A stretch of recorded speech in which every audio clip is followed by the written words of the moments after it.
Hi, we are standing here in Foley Square, Lower Manhattan, while unfortunately these students, especially now Mohsen was arrested. And this is disturbing to us because at the end of the day what's happening is that this anti-Semitism accusation is confusing many people. And then people think and believe that there is some kind of threat against some students on college campuses, Jewish students. And all of this is false, all of this is confusing, all of this is misleading. Because the pro-Palestinian solidarity movement is in no way anti-Semitic. It is no danger to anyone. It is raising a voice, it is raising a righteous voice, which all of us should be part of.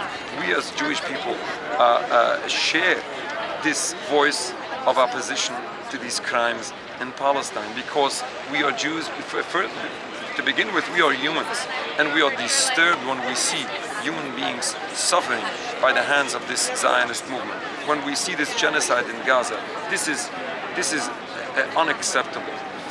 Going on for so long and unfortunately still continuing. We as Jewish people are embarrassed when all of this is being done in our name. And especially when pro-Palestinian students are being accused of anti-Semitism. This is not only unjust for Palestine, because Palestine deserves the voice in the free world to stand up for them. And it is the brave students on college campuses who should be a lesson for the rest of the world to do whatever we can, to do whatever each individual can to speak up for the suffering people.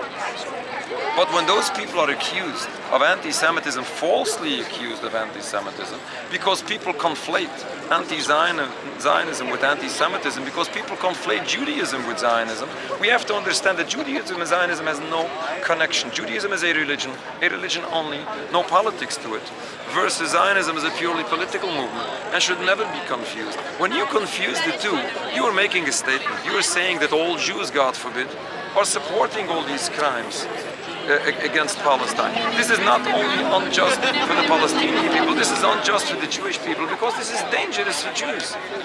We blame those people misusing the accusation of anti-Semitism. We blame them of fueling anti-Semitism because they show an image as if all Jews are accountable to what is taking place. We are setting this record straight, and we are saying no.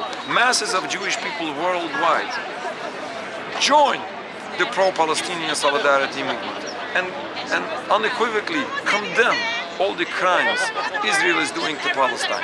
And we say that according to Judaism, all of this is forbidden.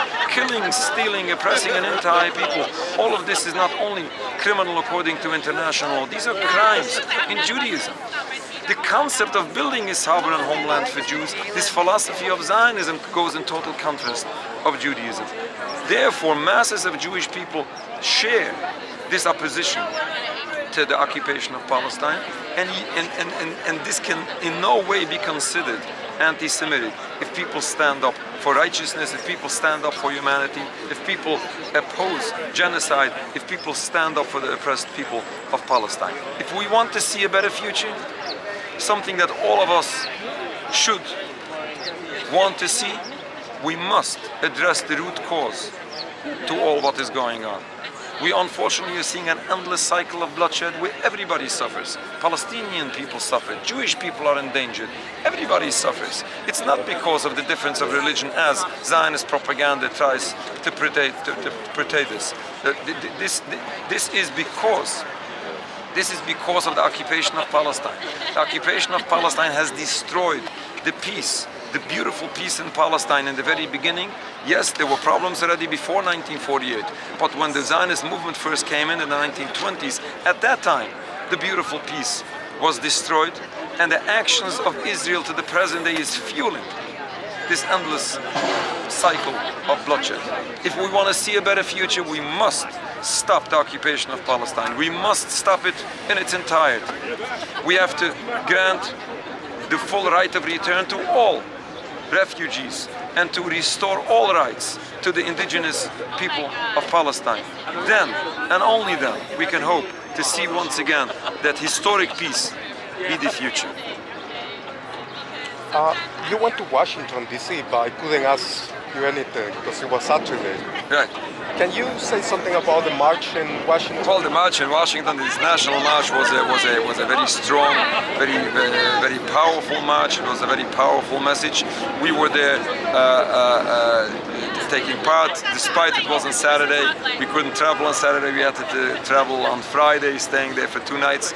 But despite all difficulties and all hardships, we do everything we can as a Jewish movement taking part in this pro-Palestinian solidarity, and we do everything we can to raise the voice for Palestine, and especially to bring the Jewish voice into the mixture and to show that Jewish people are not part of this. And when Netanyahu comes to the White House as supposedly representing all Jews, we say no. This is in no way the representation of all Jews. We have masses of Jewish people who disagree.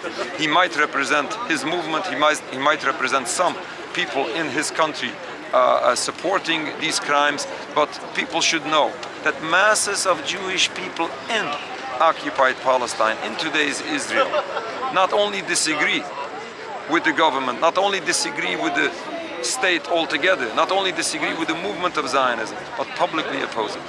Yeah.